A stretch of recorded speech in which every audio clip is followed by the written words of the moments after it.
नहीं काले साहब, आपने नहीं काले साहब, नहीं कंप्लाइंस किया आपने। आप मैं बता रहा हूँ, एक मिनट देख नहीं किए हो, मैंने सब डॉक्यूमेंट लगाया है, आप लगाते रहो। पे स्केल बाद में इनहांस हुआ 98 में। अरे काले साहब, प्रॉब्लम कुछ है, दवाई कुछ और दे रहे हो आप। नहीं मैं वो, अरे आप ऐसे में पेशेंट मर जाते हैं। मैं इसीलिए उनको बुला के कल पूरा बुलाइए कौन ऑफिसर है, आओ। जो पेशेंट, हाँ कोई बाबू को बुलाओ, कोई जो डीलिंग क्लर्क होगा ना वही आएगा। और आप 2 मिनट शांत रहना है। जी जी। अब हम इनसे पूछे साहब, लॉर्डशिप एफिडेविट फाइल कर दिए हैं क्या? और already lordship we have paid the various amount of revise pay scale 96 सी।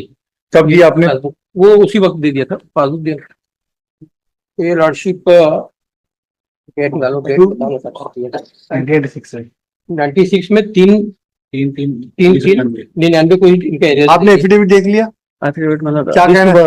मतलब हमारा ये कहना है कि हम ये from the initial date of appointment मतलब हम वो पे स्केल, वो इनका डिस्प्यूट क्या बोल रहे हैं, हमने बात वही मध्य प्रदेश हाई कोर्ट का, एक मिनट, एक बात नॉट फ्रॉम 96 फ्रॉम द ये- इनिशियल डेट। क्यों मिलेंगे नेक्स्ट से? ये मतलब मैं काइंडली से नेक्स्ट C5 क्या आप बताओ ना, मुंह से बताओ ना भाई। सी पे मतलब देखने ये क्या हुआ, ये हैंडपंप मैकेनिक और हैंडपंप टेक्नीशियन एक रेगुलर पोस्ट है और एक वर्क चार्ज पोस्ट है।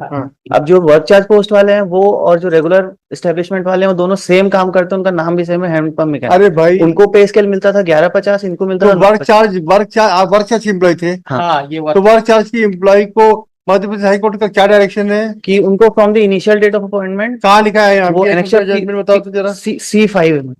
एमपी हाई कोर्ट का। आप तो बेसिकली वर्क चार्ज एम्प्लॉय थे। ये इसमें कोई ये जो बोल रहे हैं 98 से मिला वो हमको मिला है। नहीं आप वर्क चार्ज की एम्प्लॉय थे, इसमें कोई डिस्प्यूट? इसमें कोई डिस्प्यूट। ठीक है, अब C5 बताओ। C5 मतलब एनेक्चर C5 पेज नंबर 6 वो रिजॉइंडर में फाइल किया हमने। रिजॉइंडर कब फाइल किए भाई? हाँ मतलब इसमें यस, इसमें जो थर्ड, इसमें पेज नंबर 7 का जो पैरा नंबर 3 है, पिटिशनर्स केस इज दैट। ये WPS क्या हमारे यहाँ से हाई कोर्ट से ये फैसला नहीं हुआ है क्या? नहीं मतलब यहाँ नहीं हुई ये, क्यों नहीं हुआ ये WP? तो फिर इसका कंटेम्प्ट क्यों बनेगा भाई हमारे यहाँ? नहीं हम आप छत्तीसगढ़ हाई कोर्ट के अगर ऑर्डर के कंप्लायंस की बात करते तो बात बिल्कुल ठीक थी। तो मध्य प्रदेश हाई कोर्ट का ऑर्डर है, इसको रिलाई करके हाई कोर्ट ने क्या ऑर्डर किया कि डिसाइड रिप्रेजेंटेशन, बस। हाँ। तो डिसाइड कर दिया है तो आपको फिर आना पड़ेगा कायदे से। तो जी अच्छा, ये सर्कुलर क्या बोलते हैं बताओ ये जरा। मतलब इसमें ये हुआ था कि जो पेज नंबर 7 में देखेंगे मतलब हाँ The petitioner's case जो बीच में है paragraph, petitioner's case is that he was appointed as daily wage employee, that is hand pump mechanic, on 16/6/1981 in Chhatarpur. Later his services were regularized with effect from 1998. हमारा भी 1998 में regularized as contingency hand pump mechanic after due selection by selection committee. But the pay scale of hand pump mechanic, that is scale of 1150 1800। आप page number 10 पढ़ो तो। उन्हें कार्यभारित एवं आकस्मिकता निधि से वेतन पाने वाले कर्मचारियों की स्थापना में नियुक्ति होने की तिथि से नियमित वेतनमान मतलब work charge and contingency paid employ का पे स्केल देना है जी, है ना। पेज नंबर 10 के जो गवर्नमेंट मध्य प्रदेश के राज्यपाल के नाम मतलब ये है सर्कुलर डेटेड 22 नवंबर। हमारा क्लेम जो है वो डिपेंडेंट पैराग्राफ 10 पेज नंबर 10 पढ़ो ना भाई। Yes ma'am.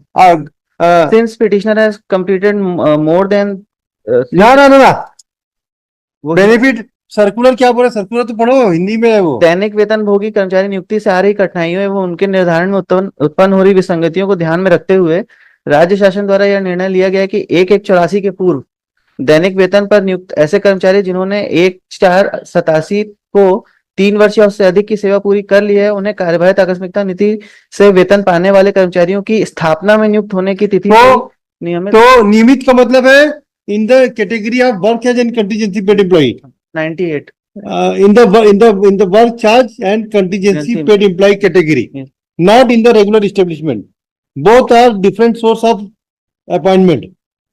So you will be this circular is also very clear कि उन्हें कार्यभारित एवं आकस्मिकता निधि वेतन से वेतन पाने वाले कर्मचारियों की स्थापना में यानी इन the category of work charge and establishment. ठीक है, आप बताओ क्या हुआ? मतलब page number 13 which is the concluding part of the order। अरे मतलब ये सुप्रीम कोर्ट से अफर्म हुआ था। अरे कुछ नहीं, वो सब ठीक है, लेकिन हमारे को पहले फैक्ट डाइजेस्ट करने दो। In my considered opinion, the case of petitioner is no different than Ajay। अच्छा ये बताओ, आप ये बताओ, यू प्लीज टेल मी, इस जजमेंट में कहाँ लिखा है कि हमको रेगुलर एस्टेब्लिशमेंट का पे स्केल दिखना है? यही है। नहीं, ये जो है आपकी दैट इज देखिए, कोई भी कोर्ट इतनी क्लोज नहीं कर सकती अपनी आंखों को कि वर्क चार्ज कैटेगरी के एम्प्लॉय हो उसको हम रेगुलर एस्टेब्लिशमेंट में दे देंगे। It is the prerogative of the employer. जी। आपकी नियुक्ति जो हुई है work charge and category, work charge and establishment employ में हुई है, तो you will get the regular pay scale of that particular work charge and you can not switch over to the regular establishment. There is a difference. They have passed an order in 1998 to give me the same scale. Same scale in the work charge and contingency. Yes. हाँ तो वही तो मिलेगा आपको। आप कब आपको क्या कैसे कि आप हमको इनिशियल डेट ऑफ अपॉइंटमेंट से चाहिए, वर्क चार्ज में मिलना है ना आपको, not in the regular statement. Regular का हमारा केस आप थोड़ा देखिए मिस्टर काउंसिल, प्लीज अंडरस्टैंड, आप रेगुलर का मतलब वर्क चार्ज को बोल रहे हैं कि रेगुलर एस्टेब्लिशमेंट की बात कर रहे हैं, पहले ये चीज को क्लियर करें। मगर हम वर्क चार्ज में हैं, हाँ 1997 से हमको रेगुलर एस्टेब्लिशमेंट का पे स्केल मिला है। हम हाँ। ये बोल रहे हैं कि हमको डेट ऑफ इनिशियल अपॉइंटमेंट से हमको मिलना चाहिए, क्योंकि Initial इन्होंने 1997 से हमको दे दिया है। हाँ यस यहाँ तो you will not talk about the regular establishment. हाँ क्लियर? यस। हाँ yes you are right, now you are right. और यही मैलॉर्ड उसमें भी पैरा नंबर 13 में मिस्टर काले, हाँ ये दे दिया है इनको। इनको कहा ये ये कब, अच्छा कब आपकी नियुक्ति कब हुई है? 1988 में 20/8/1988 88 में। हाँ ठीक है। 3 साल कब होते हैं आपके? नहीं 3 साल पहले हम 84 से काम कर अच्छा रहे थे, ठीक। 83 से काम कर रहे थे। तो आपको कब से दिया है? हमको इन्होंने 97 से दिया। 97 से क्यों दोगे भाई? नहीं इनको 96 दिया है, मैंने आपको दिया, हाँ। एरियर्स भी दे दिया इनको। हाँ 96 से दिया है। 96 आप तो वो पुराना वाला 96 स्केल, से इनको पे स्केल दे दिया। वो पुराना वाला है। अच्छा वेतनमान नहीं काले साहब, और आपने प्रदान complain- करना है। नहीं काले साहब, नहीं कंप्लाइंस किया आपने। आप मैं बता रहा हूँ, 1 मिनट देख नहीं लीजिए, किए हो मैंने सब डॉक्यूमेंट लगाया है। आप, लगाते रहो। पे स्केल बाद में इनहांस हुआ 98 में। अरे काले साहब प्रॉब्लम कुछ है, दवाई कुछ और दे रहे हो आप। नहीं नहीं मैं वो अरे आप ऐसे में पेशेंट मर जाते हैं। मैं इसीलिए उनको बुला के कल पूरा बुलाइए कौन ऑफिसर है? है? आओ। जो फिक्सेशन हाँ कोई बाबू को बुलाओ, कोई जो डिलीट होगा ना वही आएगा। है। और आप 2 मिनट शांत रहना है। जी जी अब हम इनसे पूछे